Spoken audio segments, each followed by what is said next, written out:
고문 안 하고 진실을 어떻게 밝히느냐. 그 유명한 책상을 탁 치니 먹하고 죽었다라고는 말도 안 되는. 광주 민주화 운동부터 독립기념관 만들고 올림픽, 안기부 밑에서 타고 있던 불길이 확. 저는 그렇다고 생각합니다. 그렇게 제가 한번 네, 6월 10일 어떤 날인지 뭐 최욱 씨도 당연히 그렇습니다. 60 민주항쟁이 있었던 날입니다. 1987년으로 저는 기억을 하고 있습니다. 네. 그 한 맺힌 피 덕분에 우리가 민주주의의 이 사회에서 살아가고 있는 거 아니겠습니까? 네, 그렇습니다. 그래서 아주 의미 깊은 날인데 오늘 또 그냥 넘어갈 수가 없어서 저희가 이분을 모셨습니다. 서울의 근현대사는 뭐 무조건 이분이죠. 그렇습니다. 역사학자 전우용 교수님 모시고 60 민주항쟁의 의미 또 우리한테 남은 과제도 살펴보도록 하겠습니다. 어서 오십시오, 교수님. 아유, 어서 오십시오. 네, 안녕하세요. 네, 전에 5.18 관련해서 이 방송에 나오셨었는데요. 네. 아, 정말 반응이 폭발적이었습니다. 박원순 시장 나올 때보다 훨씬 더 많은 조회수를 기록을 네. 했습니다. 아, 이렇게 되면 저 시장 입장에서는 얄미울 법도 합니다. 내 돈 들여서 하는 건데. 아, 그렇죠. 아, 인기가 대단하십니다, 네. 정말. 시장님 훌륭하신 분이시라서 네. 그런 걸로 저를 얄미워하시지는 그런 게 더 얄밉습니다. 그런 발언들이. 제가 시장님 알고 지낸 지 87년 무렵부터 알고 지냈어요. 아, 그래요? 아, 그래요? 아, 오늘 굉장히 묘한. 인연이 있으시네. 오. 87년 어떻게 만나신 거예요? 뭐 시민운동 하시면서? 민주화 운동은 이제 우리 사회에 굉장히 많은 이제 근본적인 변화를 만들어냈죠. 지금 시민운동이라는 말을 쓰셨습니다만 네. 시민단체, 시민운동이라는 단어도 87년 이후에야 쓰이게 돼요. 아, 그전에는 없었습니까? 그 전에 우리가 시민사회라는 말 자체를 한국 사회에서 처음 쓴 게 1975년. 이제 그밖에 민주주의의 실질을 확보하기 위해서 뭐 지역운동, 빈민운동, 환경운동, 여성운동과 같은 이런 단체들이 실질적으로 이제 사회 곳곳에 퍼지게 된 것도. 네. 또 그걸 기반으로 해서 다양한 이제 사회운동, 민주주의의 실질을 확장하기 위한 운동이 벌어진 것도. 네.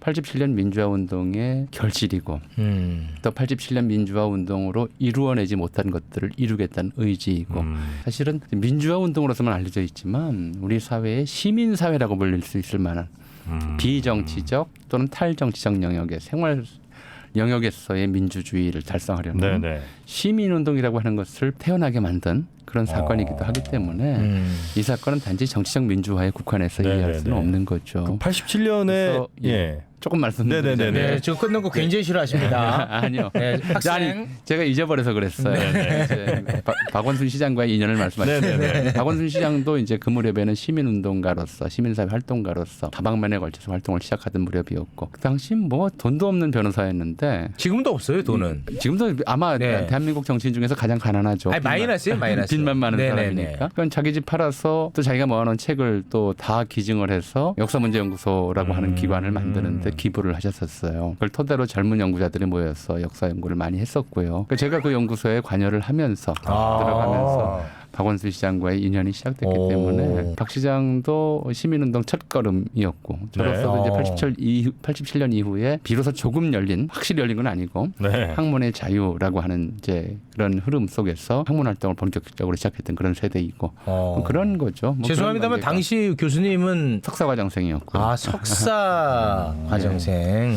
석사학위 간 마치고 그때가 박원순 시장은 더 노안이었다는 얘기가 있던데 그것도 사실입니까? 왜 중요한 문제입니다. 이거 중요한 부분인데요. 지금보다 아니 훨씬 근데 더. 그 활동 폭이나 네. 그리고 이제 사람도 좀 뭐랄까요 통이 크다고 그럴까요? 사실 쉽게 할 수 있는 일 아니거든요. 그 뭐 전 재산 털어서 이제 연구단체, 시민단체에 기부하고 하는 일을 그렇게 쉽게 할 수 있는 일 아닌데 그런 좀 통을 보면 나이가 그거밖에 안 됐나? 이게 쉽게 말해 인물보다도 사람의 그 외모보다도 사람의 씀씀이가 있는데 제가 기억하기에는 이제 컸던 분이죠. 우회적으로 설명이 다 된 것 같습니다. 알겠습니다. 자, 뭐 이 방송은요 개인 방송이 아닙니다. 네네. 그 박원순 시장의 이야기는 여기서 마무리 짓도록 저는 하겠고요. 하고 싶지 않았는데 먼저 꺼내셨어요. 네네.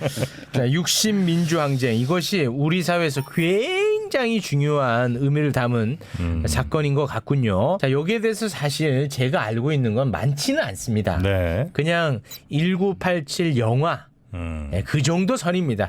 죄송하고 부끄럽지만 이 부분에 대해서 굉장히 종합적으로 좀 설명을 그 해주시면 어떨까 시작부터 좀 싶습니다. 얘기해 주시면 좋겠어요. 그렇죠. 네. 편의상 영화나 드라마에서는 박종철 고문치사 사건으로부터 87년 6월 민주화 운동에 불길이 타오르기 시작했다 이렇게 좀 설명을 하죠. 근데 그야말로 편의상일 뿐이에요. 아, 그것도 아니에요? 87년 민주화 운동의 시작은 사실은 광주 민주화 운동으로부터 더 거슬러 올라가면은 부마 상쟁으로부터 더 거슬러 올라가면 반유신 독재 운동으로부터 시작됐다고 봐야 할 것 같아요. 이렇게 보시면 돼요. 대여라고 말씀드리는 게 굉장히 좀 민망하긴 한데 제가 81년에 대학에 들어갔어요. 광주 민주화 운동 다음 해였죠. 그해 5월 27일 전남도청에 계엄군이 진입했던 바로 그날 일주기가 되는 날이었어요. 학교 앞 잔디밭에서 점심시간에 친구들하고 이제 점심 먹고 나서 잠시 티타임 비슷하게 앉아 있었는데 학교 도서관 4층에서 무슨 소리가 들려서 이제 흘끗 쳐다봤어요. 제대로 안 들리는데 한 사람이 거기서 뛰어내려 목숨을 잃었어요. 사람 죽는 모습을 제가 처음 본 해죠. 대학교 1학년 1학기 5월 27일 날 광주 출신 서울대학교 경제학과 4학년 김태훈이라는 분이 전두환 물러가라를 3번 외치고 투신 자살한 거예요. 5월 27일에 그 트라우마는 서울에 있었던 서울에서 대학 다니던 그리고 장래가 촉망됐던 경제학과 4학년 학생의 목숨을 그렇게 앗아갔어요. 그런 트라우마들은 당시에 대학생들 대다수가 공유하는 바였었고요. 내내 전두환 정권 내내 이제 전두환에 의한 광주 학살 만행을 알려야 한다. 전두환 물러나게 해야 한다라고 하는 그런 의지가 대학가에 빗발쳤고 그럴 때마다 폭력으로 맞았던 것이 전두환 정권이었었고요. 여러 차례지만 일단 제 기억으로는 그 다음 학기 1학년 2학기 제 20살 되는 생일을 경찰서 유치장에서 맞았어요. 특별히 뭘 해서 경찰서 유치장에 잡혀갔던 것이 아니라 그냥 길거리 지나다가 이제 불침 검문에 잡혀서 들어갔는데도 물론 그날 이제 그 일대에 좀 무슨 일이 있긴 있었어요. 원풍모방 해고 노동자들의 시위가 있었는데 해고 노동자 시위를 지원하는 그런 이제 학생운동, 학생 시위가 준비되어 있긴 했었어요. 근데 저는 뭐 가담을 할 마음은 있었지만 가담도 해보기 전에 네. 불침검문으로 잡혀갔는데 아무튼 그때 제 머리가 많이 나빠졌어요. 철제 책상에다 머리를 계속 부딪히면서 쾅쾅 때리면서 이제 사선과 하나하나 질문하는 그런 방식이었어요. 고문은 아주 일상적이었어요. 늘 고문을 했었고 경찰이나 이제 정보기관에서는 또 학교 안에 정보기관원들이 상주하고 있었고 그런 상황에서 광주의 진상을 알리기 위해서 학생들이 계속 이제 애를 써왔었고 이런 일들이 반복되는 와중에 이제 고문 사건들이 여러 차례 있었죠. 그게 이제 85년에 이제 돌아가신 김근태 전 의원의 이른바 민청학년 사건, 이근한의 잔혹한 전기 고문과 관련된 사건이 있었고 그 다음에는 이번에 이제 의원이 되셨는데 권인숙 씨 성고문 사건, 부천서 성고문 사건이라고 불리는 그런 사건이 있었죠. 그런데 그 사건 때에도 정보기관에서는 뭐라고 그랬냐면 성조차 혁명의 도구로 이용하는 좌경영 공세력의 이제 거짓 전술이다 이렇게 얘기를 했었거든요. 근데 반복되고 있었고 학생들 또는 이제 양심적인 시민사회, 정치권 내 일부 민주화 추구 세력 이런 사람들 다 알고 있었지만 이게 언론에서 이제 입을 함구를 하니까 입을 다물고 그렇게 정부의 주장만 일방적으로 보도를 하니까 많은 분들이 몰랐죠. 그런 상황에서는 고문은 계속되고 있었고 그 와중에 박종철 고문 치사 사건이 일어났던 거죠. 사망을 했는데 터무니없는 이제 해명을 또 이번에도 내놓았죠. 그 유명한 책상을 탁 치니 벅하고 죽었다라고는 말도 안 되는 변명을 했던 거거든요. 근데 그렇게 그 고문이 계속 7년간 이어졌는데 왜 박종철 사건이 그렇게 커졌죠? 그 전까지는 이제 이런저런 이유로 묻을 수 있었고 묻어왔던 거죠. 지도세도 모르게 처리를 했고 또 군 의문사에서는 군대에서 자살이라고 해도 군 내에서는 조사하기가 굉장히 어려웠던 것이고 또 이건 밖에 남영동 대공분실 경찰에 잡혀간 것이 확실히 된 상황에서 그 안에서 사망을 했고 그 사망 사건에 대해서 당신 중앙일보 기자가 이 사실을 좀 보도를 했고요. 또 천주교 정의구현 사재단에 이 관련 정보들이 좀 들어갔던 거죠. 여기까지는 좀 몇 가지 변화가 또 있었다고 봐요. 그러니까 83년 가을에 일본에서 역사교과서 왜곡 이 있었어요. 그 유명한 독립기념관 만들고 일본의 역사 왜곡에 대응하기 위해서는 반일을 해서는 안 되고 일본을 이겨야 된다는 극일 논리를 만들면서 독립기념관 만들고 여론을 극일적으로 몰아가는 와중에서도 독립기념관이 83년에 생겼는데 그런 정신으로 생긴 겁니까? 그때부터 이제 일본의 역사 교과서 왜곡에 대응하는 차원에서 독립기념관을 만들겠다고 한 것이었어요. 그때 일본은 뭘로 역사 왜곡을 한 그 거예요? 당시에 뭐 이제 군 위안부 문제라든가 이제 이런 것들을 포함해서 일본의 도움으로 한국이 이제 근대화했다는 내용들을 많이 네. 쓰게 했었던 거죠. 근데 이 와중에서 시민사회 운동에서도 이제 일본의 역사국에 항의하는 차원에서 이제 시위를 하기 시작했고 이런 것들을 일부 완전히 막을 수가 없었기 때문에 일부 좀 풀어주기 시작했어요. 그러니까 전두환 정권이 그래서 그걸 유화 국면이라고 하는데 했었는데 그래요? 그 와중에 시민사회 또는 시민운동 단체들 또는 민주화운동 단체들이 조금 더 이제 역량을 모을 수가 있었고 힘을 모으면서 민주화운동 청년연합 그러니까 민청년 단체들이 만들어지고 이럴 수가 있었던 것이거든요. 민주화운동 진영의 힘이 한편으로 좀 조금 정비가 되고 네. 또 정부로서도 이제 주로 이제 일본 문제가 걸린 부분에 대해서는 강력하게 예전처럼 대응하지 못하는 부분들이 있었고 무엇보다도 우리가 그렇게 얘기를 해야 될지는 잘 모르겠는데 81년도에 전두환 정권이 광주 항쟁 또 광주 학살 이 죄상을 좀 덮기 위한 의도로서 대단히 정력적으로 추진했던 것이 올림픽 유치였잖아요. 올림픽이 88년으로 예정돼 있었어요. 네. 네.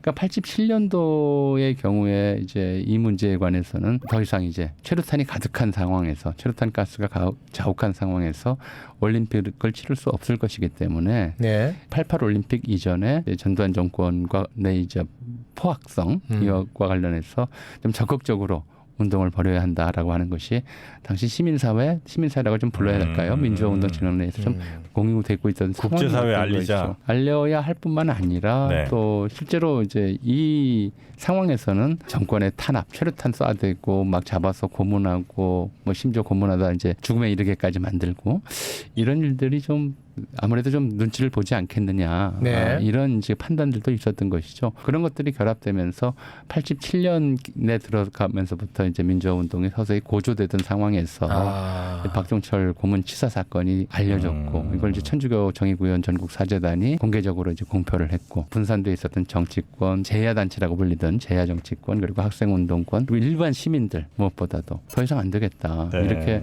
내 친구들이 나의 후배들이 또는 나의 선배들이 영문 모르고 뭐 제 주변에 그런 사람들이 워낙 많았어요. 그냥 학교 수업 듣는데 수업 과목 제목이 이상하다는 이유로 이제 강제 진식돼서 군대 가고 거기서 혹독한 고문을 받았던 그런 사람들도 있고 해서 이제 이런 이른바 87년 박종철 치사 사건으로 촉발됐다기보다는 그 이후 계속됐던 것들이 이제 고문치사 사건으로 인해서 또 거기에 88 올림픽을 앞둔 시점이라는 상황과 관련해서 전두환 정권에 대한 대대적인 항거로 불타오를 수 있는 네. 여건이 마련되고 조건이 조성됐던 네. 거죠. 교수님 이런 거를 제가 이제 듣고 누군가한테 설명이 가능해야 되거든요. 네. 제가 누군가한테 이 87년 60 민주항쟁이 일어난 배경을 80년 광주 민주화 운동부터 88년 올림픽 요거를 이제 그 종합해서 설명하면은 이제 설명이 좀 되겠군요. 저는 그렇다고 생각합니다. 그렇게 제가 한번. 근데 이때는 이제 그 지금이랑 또 다르게 뭐 제가 잘못 알고 있는 걸 수도 있겠습니다만 검찰은 좀 착하고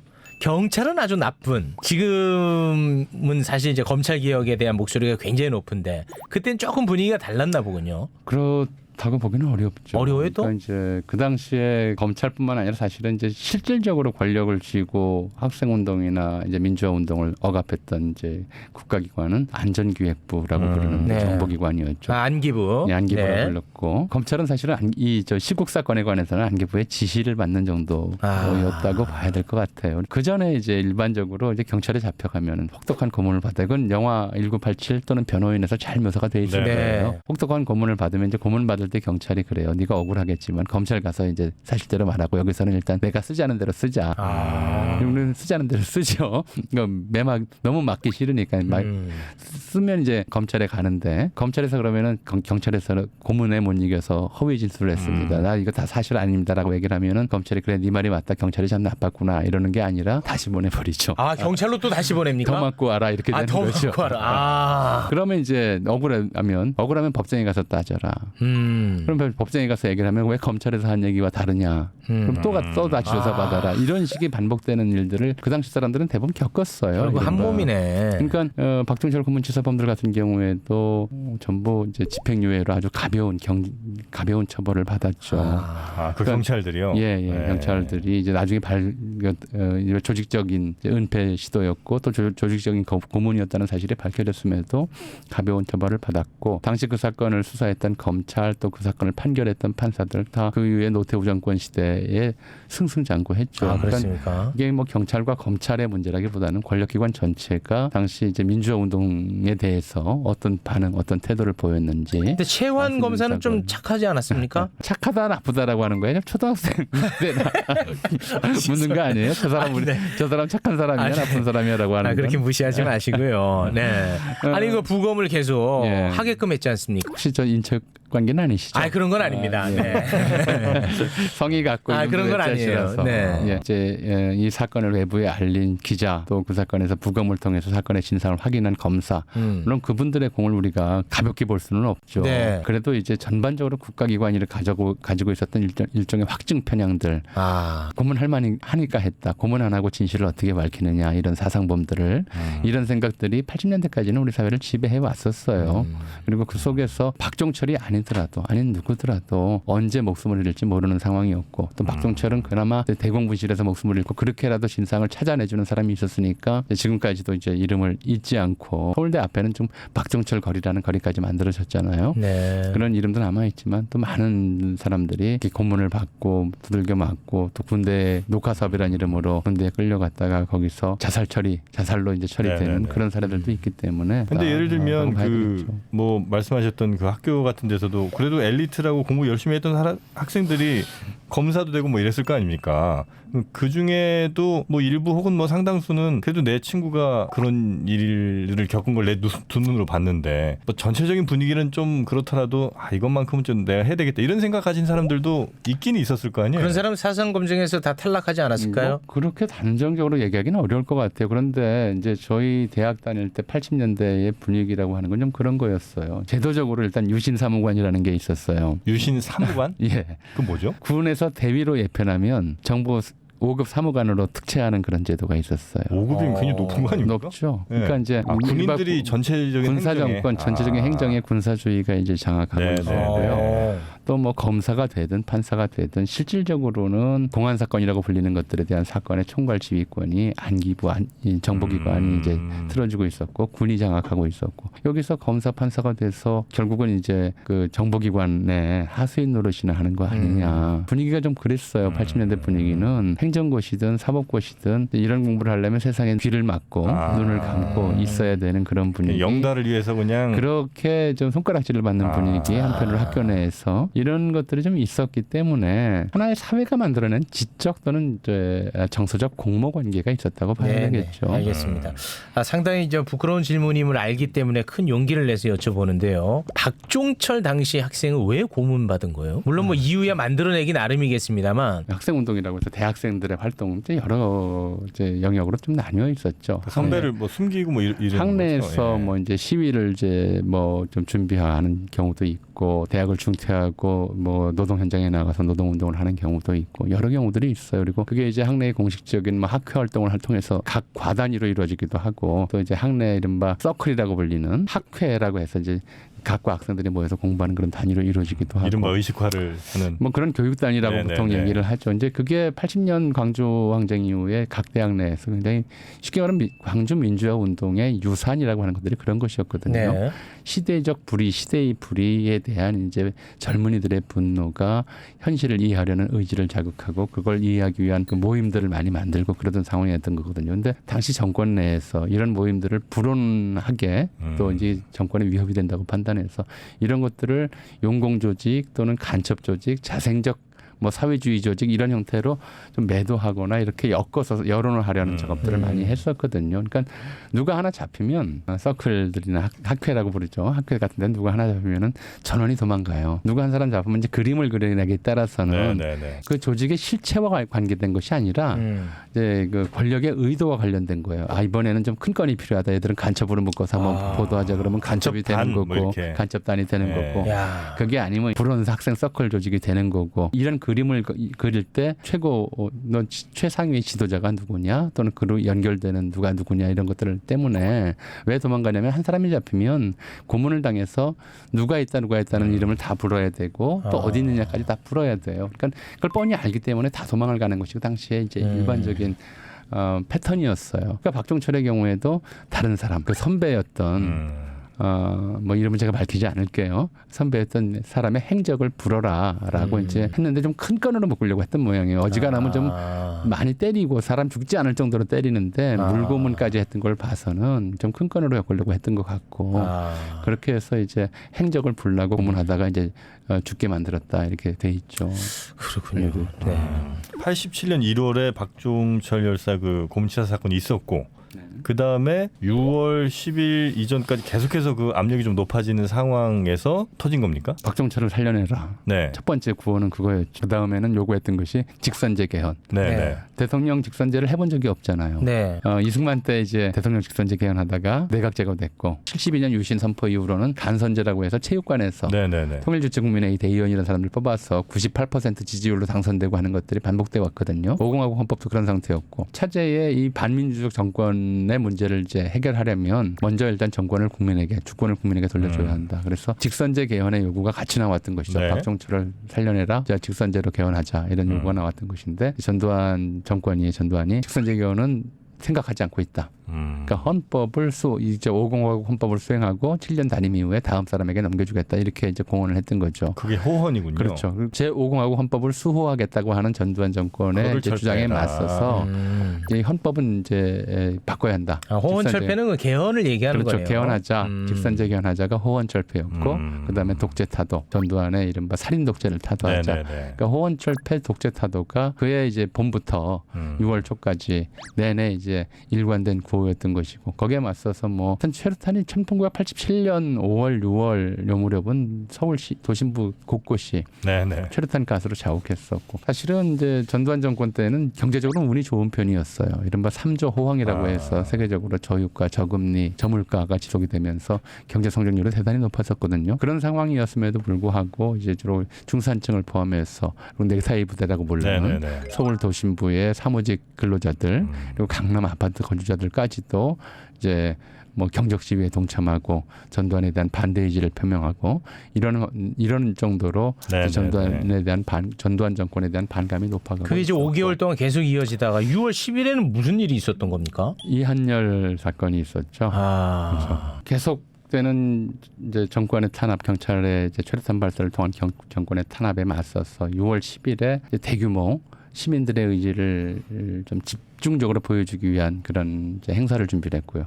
그게 이제 정치권 당시 야당 일부 그다음에 우리가 제야 정치권이라고 불렀던 제야 세력들 인사들 그리고 학생운동권 다 포함하는 민주화 역량을 하나로 모으자. 그래서 이제 대규모 시위를 좀 서울 도심부에서 벌이자 이렇게 이제 준비가 돼 있었고요. 각 대학에서 출정식을 각 대학 교문을 나와서 이제 도심부로 진출하려고 했던 것이죠. 뭐 행진이 있었나 보군요. 행진을 하려고 했던 거죠. 근데 83년 가을 경에 이제 경찰이 학내에서는 일단 철수하는 그걸 유화 조치를 취해요.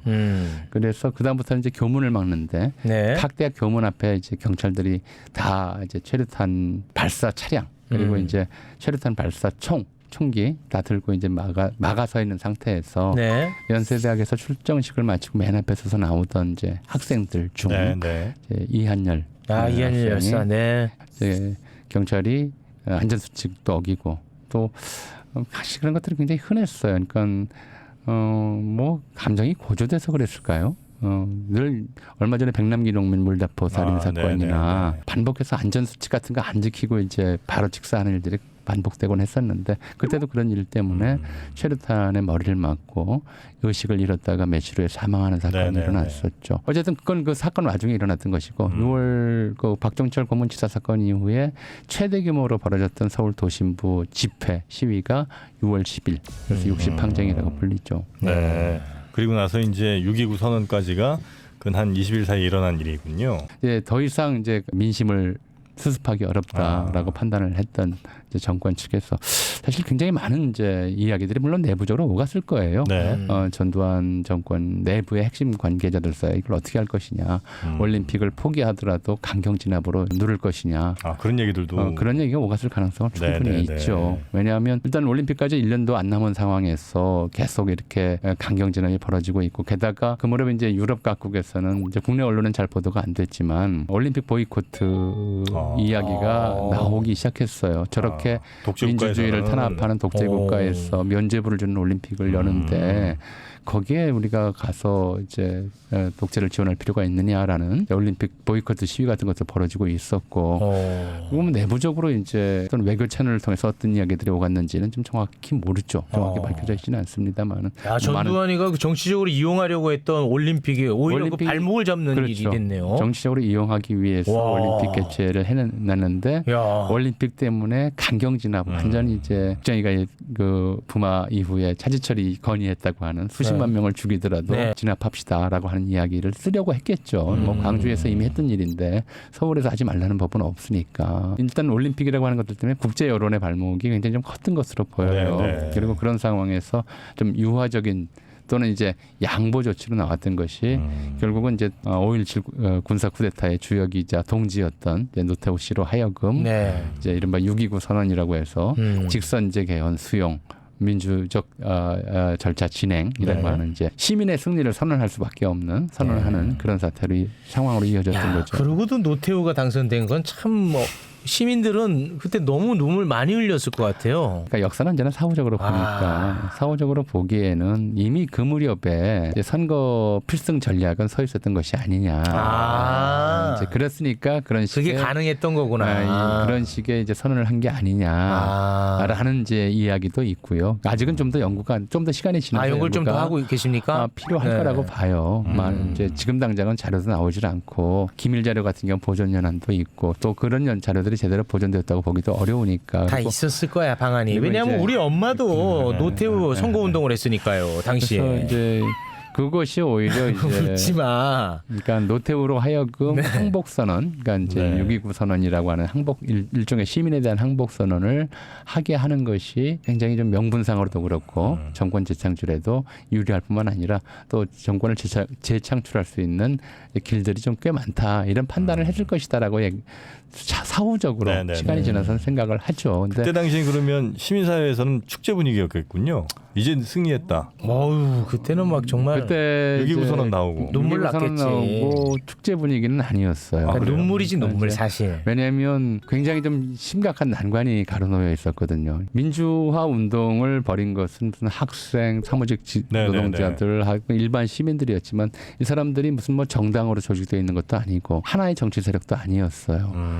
그러니까 뭔가 이제 정권을 도로 내놔라, 우리가 갖겠다 이렇게 할 수 있는 상황도 아니고 결국 정치는 현실 정치인들이 해야 되니까 정당 구조가 문제였었는데 전두환에 반대하는 세력이 둘로 갈려져 있고 전두환의 계승 세력이 하나로 국권이 남아 있으니 실제로 교체를 하려면 민주화 운동 세력의 두 축이었던 김대중, 김영삼 두 분이 하나로 합쳐야 된다. 근데 둘이 합치겠느냐 이런 부분들에 대해서 좀 고민이 많았군요. 어려운 점, 낙관하기 어려운 점들이 굉장히 많았기 때문에 그 6.29 선언 나온 이후에는 한편으로는 시민이 이겼다라고 소리를 지르면서도 아직 안 끝났다라는 사람들이 또 있어. 그러니까 그 운동에 참여했던 사람들도 두 그룹으로 갈렸던 것이죠. 이제 됐다. 우리는 전두환 물러나게 하고 직선제 개헌만 하면 되는 거다. 이제 더 이상 갈 거 없다라고 이제 발을 멈춰야 된다. 아니다. 직선제 개헌이라고 하는 것 자체가 이 미끼일 수도 있다. 실제로 같은 이제 쿠데타 세력이 계속 집권을 하게 되면 달라지는 게 뭐가 있겠느냐.